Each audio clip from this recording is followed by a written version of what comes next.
নমস্কার বন্ধুরা, প্রত্যেককে ধর্মকথা ইউটিউব চ্যানেলে স্বাগত জানাচ্ছি।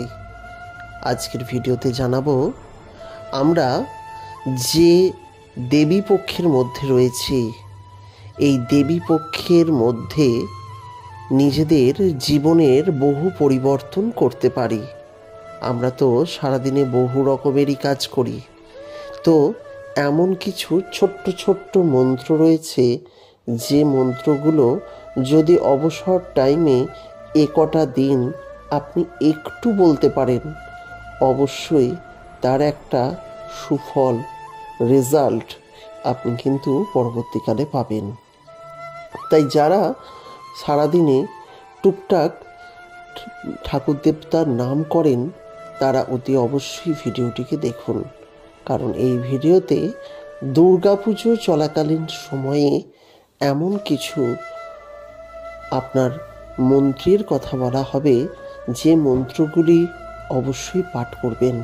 সবার পক্ষে সব কটা তো সম্ভব নয়, দু একটাও যদি পারেন তাহলেও আপনি আপনার জীবনের বাধা বিপত্তিগুলি কাটাতে অবশ্যই একটু সুবিধা হবে। তাই আজকের ভিডিওটি অত্যন্ত গুরুত্বপূর্ণ, মাহাত্ম্যপূর্ণ আপনাদের জন্য। নমস্কার, স্বাগত জানাচ্ছি আপনাদের প্রত্যেককে আমাদের এই ধর্মকথা ইউটিউব চ্যানেলে।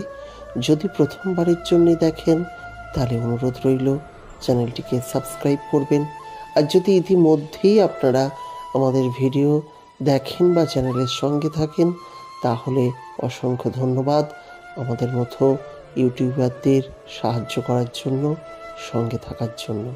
তবে চলুন এবার ভিডিওর মূল পর্বে প্রবেশ করা যাক। প্রিয় বন্ধুরা, আমরা প্রত্যেকেই জানি যে মন্ত্রের বিশেষ গুণ আছে, তাই আমরা সারা বছর বিভিন্ন সময় মন্ত্র পাঠ করি।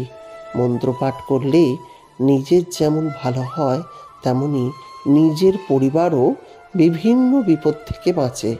তাই তো আমাদের মধ্যে অনেকেই রয়েছেন যারা নিয়মিত মন্ত্র পাঠ করেন।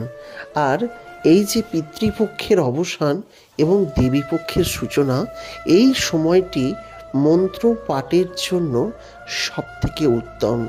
অর্থাৎ মহালয়ার থেকে আপনি বিজয়া দশমী পর্যন্ত, ঘট নাড়াবার আগের মুহূর্ত পর্যন্ত আপনি যত মন্ত্র পাঠ করবেন তার 3 গুণ ফল লাভ করবেন।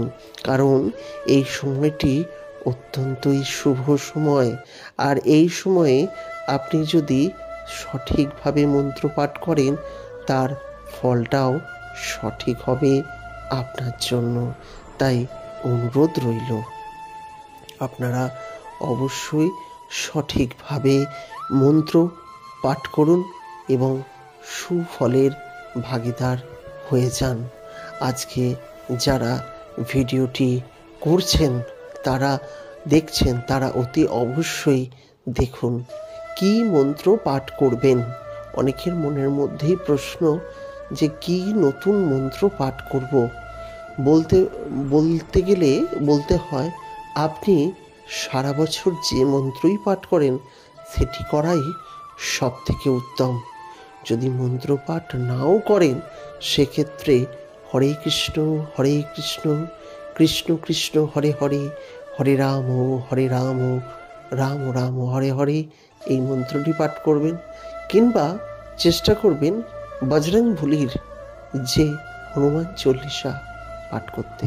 অনেকে পারেন না, তাতেও যদি আপনি না পারেন অন্তত জয় হনুমানজির জয় এটিও বলেন, জয় বজরংবলী, তাতেও সুফল পাবেন। বা অনেকেই শিবের মন্ত্র পাঠ করেন, ওং শিবায় নমঃ, ওং রুদ্রায় নমঃ। বা অনেকে আবার মহামৃত্যুঞ্জয় মন্ত্র, ওং ত্র্যম্বকম যজামহে সুগন্ধিম পুষ্টিবর্ধনম উর্বারুকমিব বন্ধনা মৃত্যুর মুখ্যই মামৃতাত।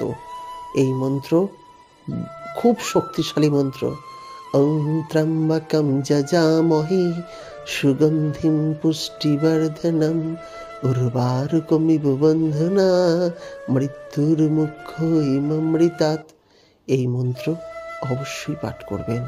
আর যারা অন্য মন্ত্র না জানেন তারা অবশ্যই বিভিন্ন দেবদেবীকে স্মরণ করে প্রণামটি অন্তত করবেন। এই সময়টি এমন একটি গুরুত্বপূর্ণ যোগ চলছে, এই সময়ে যদি আপনি এই ছোট্ট ছোট্ট কাজগুলি করেন তার সুফল সারা বছর ধরে পাবেন। যাই হোক, আপনাদের বিষয়টি জানিয়ে দিলাম। ভিডিওটি ভালো লাগলে লাইক করবেন। পরবর্তীকালে এই ধরনের ইনফরমেটিভ ভিডিও পাওয়ার জন্য আমাদের এই ধর্মকথা ইউটিউব চ্যানেলটির সঙ্গে থাকবেন। নমস্কার, ভালো থাকবেন, সুস্থ থাকবেন।